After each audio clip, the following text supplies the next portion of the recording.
Okay, number 5, provide interview questions. We actually ask for them. We have a checklist. We'll say if somebody's interested to be a guest, we have a checklist we send out. It asks for a certain number of questions. We may not even get to those questions, but it gives us something to deal with, right? You want to provide interview questions that will, number 1, allow you to share your expertise, right? If you provide the questions, number 1, your host knows what's in store. Number 2, you know the answers. And that's critical, especially if you're recording live, or if you're just going on air live. Like Blog Talk Radio is live initially. Women's radio is never live, it's always recorded. Each online radio is a little different. And number 3, it allows the host to then help shape the interview itself and get the hook and angle. So do provide those interview questions. Do accept that they might be changed, or that the time constraints may not allow you to get to them.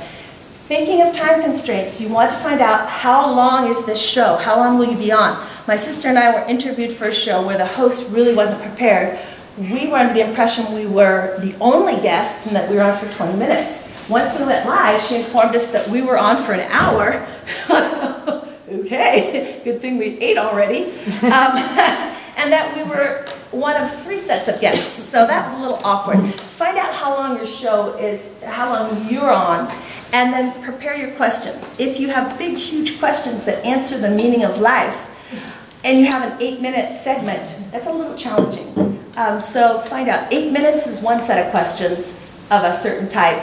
30 minutes is another. Okay, how am I doing on time, Eve? You got 5 minutes. Oh, gee, yes! So in those 5 minutes, she comes to the final. Quote number 6. All right, so making sure you avoid, oh, I promised you 6 and I gave you 5. We didn't finish 5. There's one more. Provide interview questions. Number 5 is provide the interview questions. What's your interest blank to pose? Interesting question. Oh. Interesting questions to pose.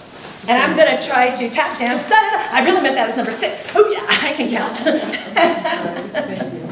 So I'm not sure. So thank you, Eve, for attesting to my editing skills. I'm going to have to completely shove those aside for now. I promised you 6 and I did 5. So that is because I'm holding back. That is my hook, the cliffhanger for next season. Stay tuned for number 6. What are the 2 big pre-interview guest mistakes? They're very straightforward. Number 1 is overwriting. Overwriting. You either write too many questions, you overwrite your bio, you overwrite. You send in too much information. That's pretty short to the point. And number 2, I've written it out, there's no blank. The biggest mistake is not knowing the show. Therefore, you don't know the audience. Therefore, you do not really speak to the listeners. It's all about the listeners. It's not all about you and your message and what you're trying to bring. It's about the listeners and what they want to hear.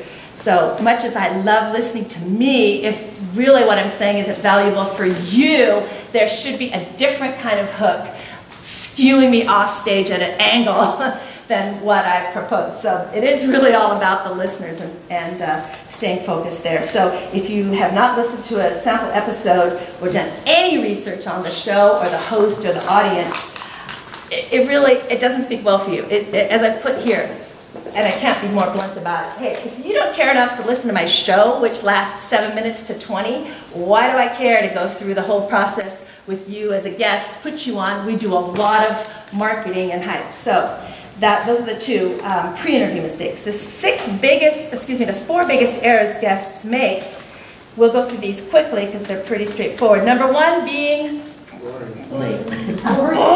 Being boring, please. I'm in the fitness industry. We tend to be energetic. It's hard to be boring, but it's possible.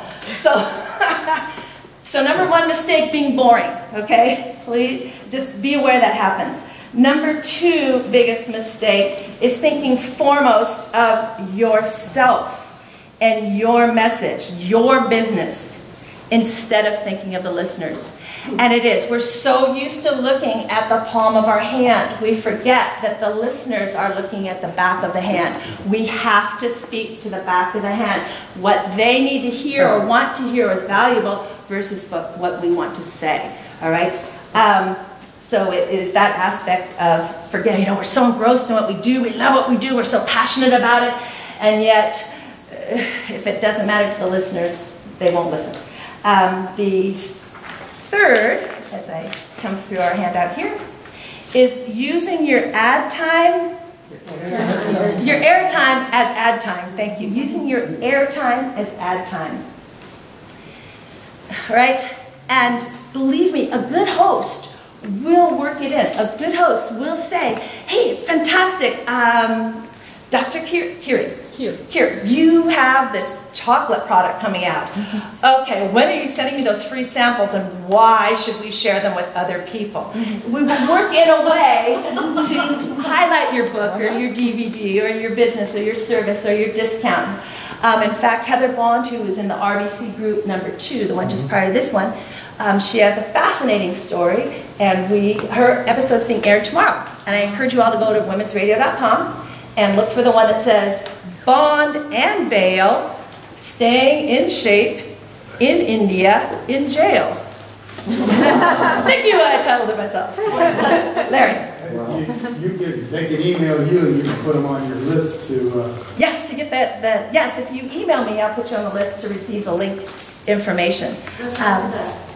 Well, that's the nice thing about online radio. It's on permanently once you have the link. It goes live tomorrow at 5:30 in the morning because we catch the East Coast. So it goes live at 5:30, and then the link is accessible and live for as long as my sister and I host the show.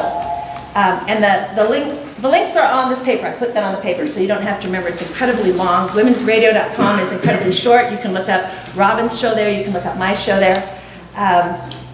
But their search engine is not that great. So really, the link is there. Okay, so having said that, we're at time. What's number 4? I know. Number 4 biggest mistake is taking over the interview.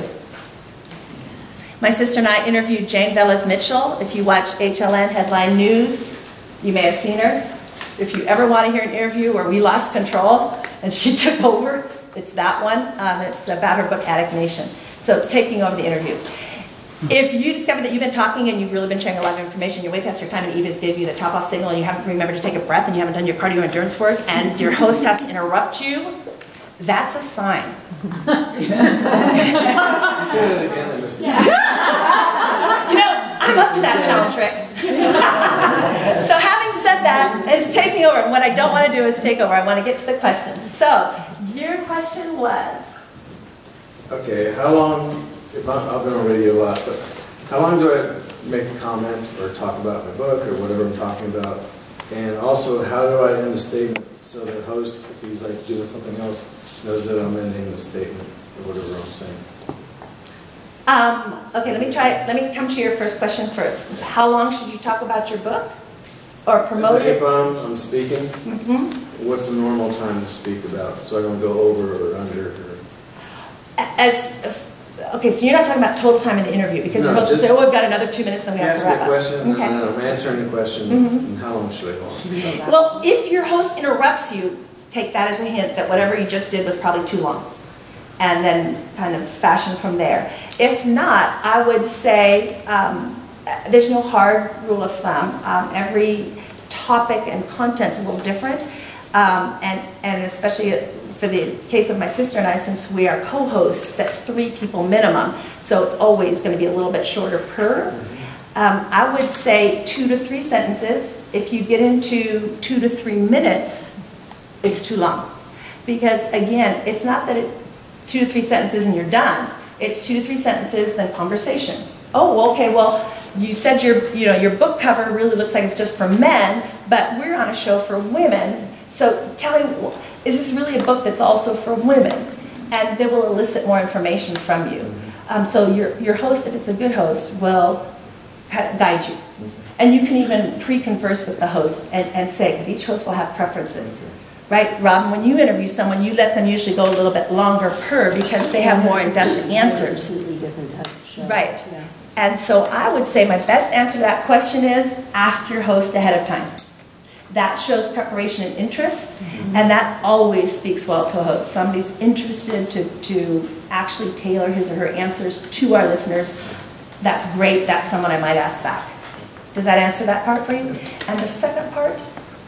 Say I'm going on and on and on, and I'm not getting interrupted, and I've said enough of that, about that question, then I want to end it. Sometimes I've had hosts like this, they're dead air, they're doing something. And